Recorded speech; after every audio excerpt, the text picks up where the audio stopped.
大家好，我是小颖。好多朋友在家炒豆角，总觉得炒不熟，所以都会提前油炸或者是焯水。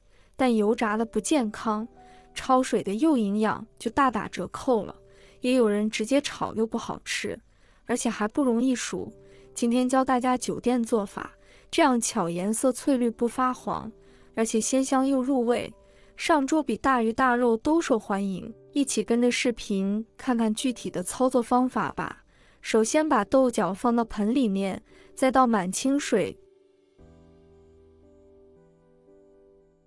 将豆角给它清洗一下，把豆角表面的灰尘给它清洗干净。豆角清洗干净之后，将它控水拿出来，先把清洗干净的豆角切掉头，因为头部的口感不好，也不好吃。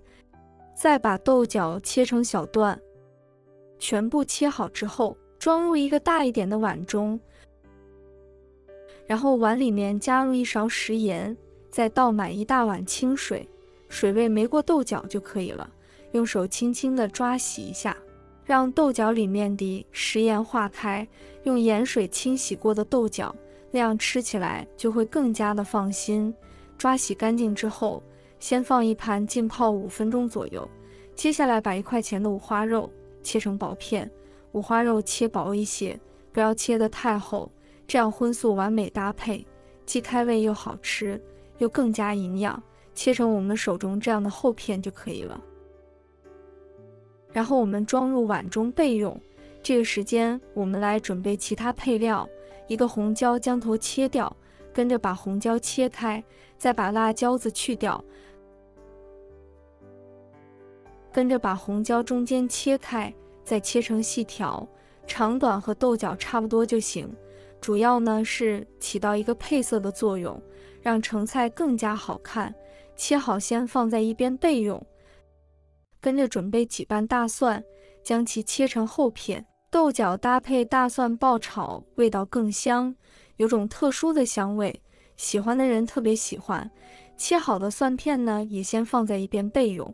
接下来调个碗汁，1小勺食用盐，1勺生抽，1勺白糖，1勺蚝油提鲜，1小勺鸡精，2小勺清水，然后用勺子将它搅拌均匀。搅拌均匀之后，先放一旁备用。这个时候我们的豆角已经泡好了，把豆角简单的清洗一下，然后控水捞出来，装进另一个大碗里面，然后往豆角里面加入一点食用油。提前加点食用油，可以使豆角保持翠绿的颜色，而且油能锁住营养流失，炒出来的豆角更加的鲜嫩，也不容易发黑发黄。再用筷子给它搅拌均匀，让每一根豆角能裹上一层薄薄的食用油。豆角搅拌均匀之后，先放一旁备用。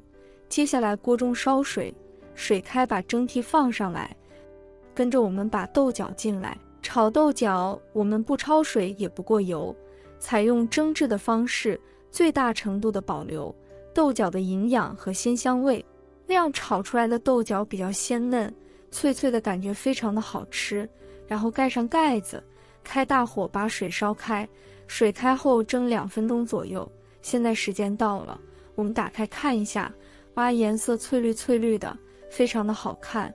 现在的豆角已经快熟了，豆角不要蒸得太熟，大概只要蒸2分钟就可以。然后将它盛出来，这个时候的豆角非常的鲜嫩，吃起来的口感也非常的好。所以在这里提醒大家，炒豆角时千万记得多加这一步，既能保证熟透，又能保证口感，还能入味哦。把它放到一旁备用。接下来把锅烧热，加入少量的食用油，油热之后把五花肉放入锅中，炒出五花肉的香味，并且炒出多余的油脂，把五花肉炒至金黄色。把蒜片也放入锅中，快速的翻炒，炒出香味，把里面的蒜片炒出香味。炒香之后，再把豆角和红椒放进来翻炒均匀。这里我们炒的时候要开大火炒，豆角蒸过之后已经差不多熟了，所以我们不要炒太长的时间，大概炒个2分钟左右，豆角就基本上熟了。炒豆角全程开大火炒，这样爆炒出来的豆角非常的香。朋友们、家人们，视频看到这里了，麻烦您动动您发财的小手，帮忙点一个免费的小红心吧。对您来说只是举手之劳，对我来说可以高兴睡不着觉。您的支持和鼓励是我前进的最大动力，在这里真心感谢您了，感谢您。炒2分钟左右，再把调好的料汁也加进来，然后继续的将它翻炒均匀，炒至所有的食材都入味，这样炒出来的豆角颜色翠绿，又非常的鲜嫩入味。再不停的翻炒均匀，像这样子就差不多了，把它盛出来倒入盘中，哇，好香哦！这样炒出来的豆角真的是太香了，特别的好吃又下饭。看一下这个豆角的颜色非常的翠绿，吃起来的口感鲜嫩多汁，非常的清脆爽口。而且经过我们蒸一下再炒的话，营养也不容易流失，做法也特别的简单。主要这样做出来的豆角一点都不上火，看着豆角翠绿翠绿的颜色，看着都非常的有食欲。豆角里面加了五花肉，炒出来让豆角更加的香。如果大家也喜欢，就收藏起来试一下吧。喜欢我的视频，记得点赞、关注、留言哦。点我头像还可以看到更多的家常美食。我们下个视频再见吧。